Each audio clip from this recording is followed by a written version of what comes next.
Hello and welcome back. Friday night edition, Mountains Garage, September 2024. In the middle of a beautiful weather stretch here in the state of Maine. I've been working around outside. If you live in snow country, as soon as the first cool night comes, your brain starts thinking about getting ready for winter. You're just like a squirrel.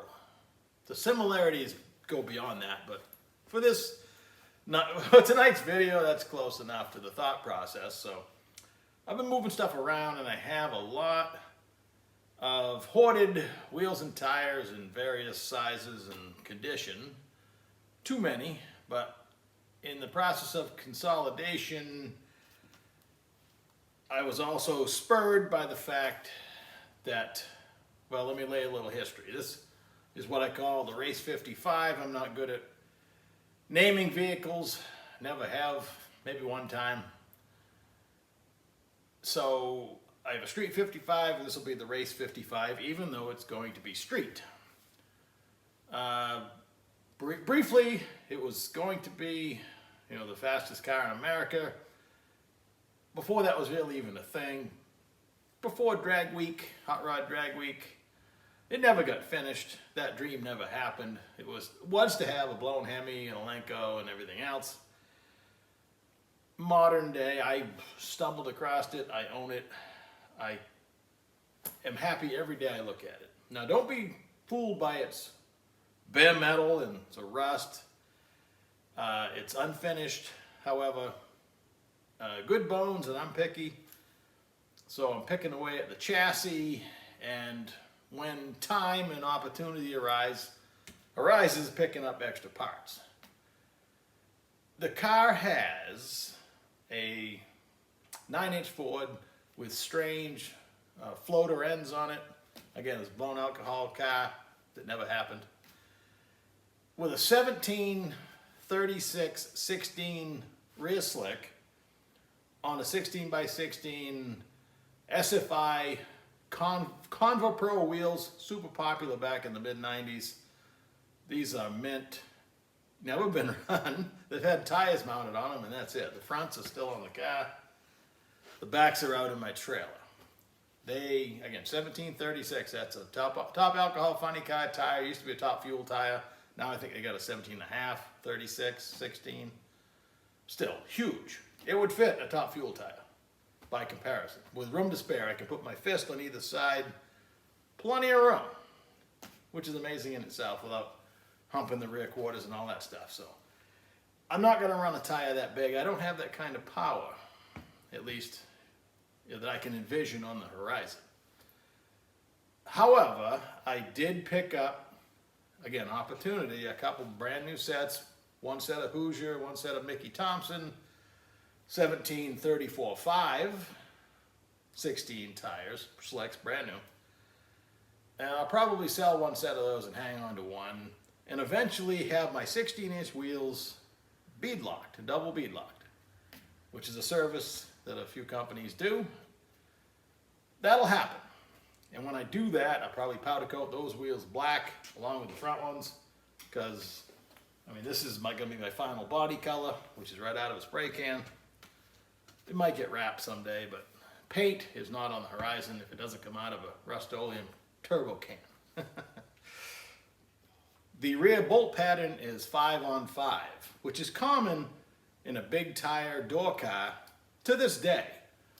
Not super common for all the other tires because, back in my day, Sonny, fast cars had big tires. Nowadays, as we know, this car's flying on 275 radials. You know what I mean? That's a 10-inch tire, 10.5, whatever it is. So I explored the options. I have a set of 315 radials outside as well, brand new. I think they would look kind of silly, kind of like these do. These are 31 18.5 QuickTime Pros. These are DOT legal. They got a DOT number on them. The rest is up to you whether you want to drive it. It'll pass the straight face test, if you will. So these would be an option. I'd probably have to raise the ride height, which would raises the wheel well up. Probably improve this gap a little bit. These wheel wells are stretched. But I'm not in love with this look. I'm probably in love with how much easier it would be to take them on and off.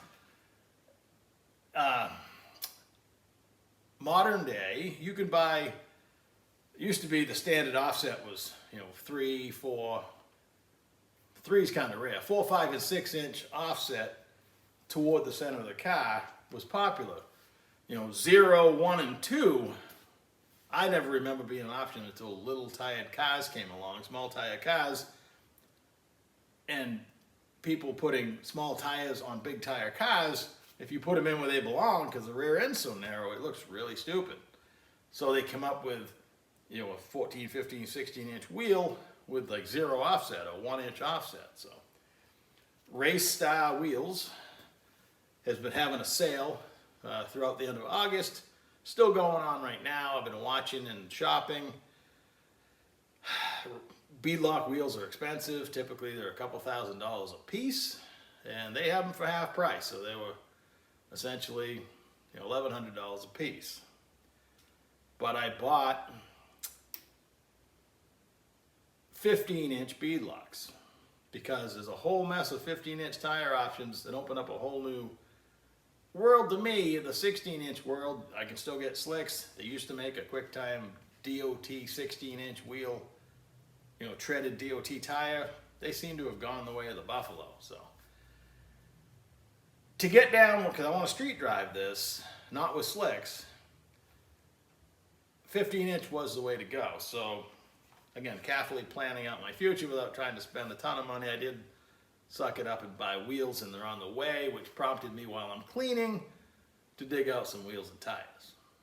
Before this week's decision to empty my wallet on 2 wheels, I was content with the fact that I'm going to beadlock my 16 by 16 wheels, have slicks on those, and for street driving, come up with another set of wheels and some street tires. So over the last year and a half, I picked up some, my buddy Charlie gave me a set of Mickey Thompson ET Streets, which are just like the Hoosier QuickTime Pros. In fact, they look tread-wise identical, very minimal tread. It's basically a slick with a couple grooves cut in it and a DOT number. And those are 33/18/5.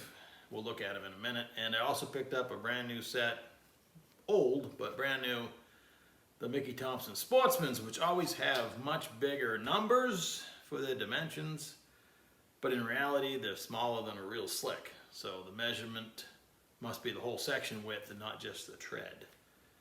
Again, we'll do a comparison in a minute. So I needed a 15-inch 5-on-5 wheel with the proper offsets.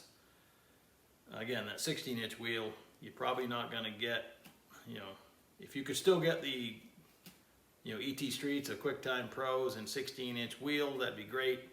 I hope they come out with them again. But again, I've spent the money on 15-inch wheels now. But before that, I bought these. These are actually stock car wheels, actually off of Modified. They were $50 a piece, essentially brand new. They've been mounted up for a show car, allegedly. But the 15 by 14, 5-on-5 bolt pattern. I'm gonna paint them black anyway. And when they're tucked up under that fender, I think they'll look just fine. So for today's activity, I'm just gonna mount one of the Mickey Thompson Sportsmans on here and stick it on the car just to see what it looks like. But before we do that, or I do that, let's go look at the tires before I mount them. Also, any performance car, doesn't matter what it is, you can't have the snap-in rubber valve stem. That's never a good idea, even on a strictly street car, because hell, washing the car, you can knock it off, break off the valve stem. And I don't think any racetrack of any type is going to let you race with pop-in rubber valve stems. So you need to buy the bolt-in ones. They come with a rubber insert. You just pick the size hole you have in your wheel and put a nut, tighten it up. Pretty simple. So it's a more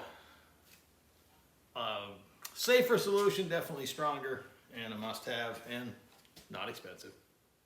So for size comparison, this is the Mickey Thompson ET Street, listed at 33/18/515.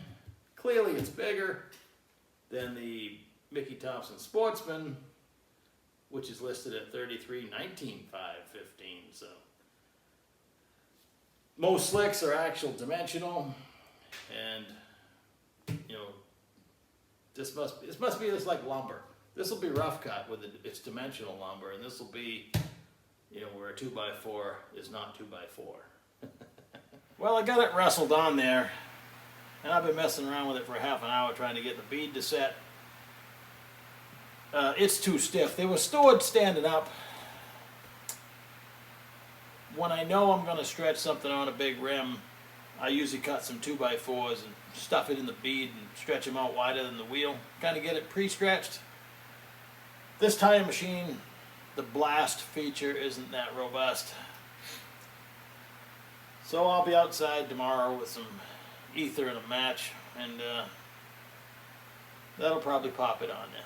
But too late now, the ether's out in the woods, starting fluid, so I'm just going to call it quits and go have something to eat. Until next time, hopefully I still have eyebrows. Later.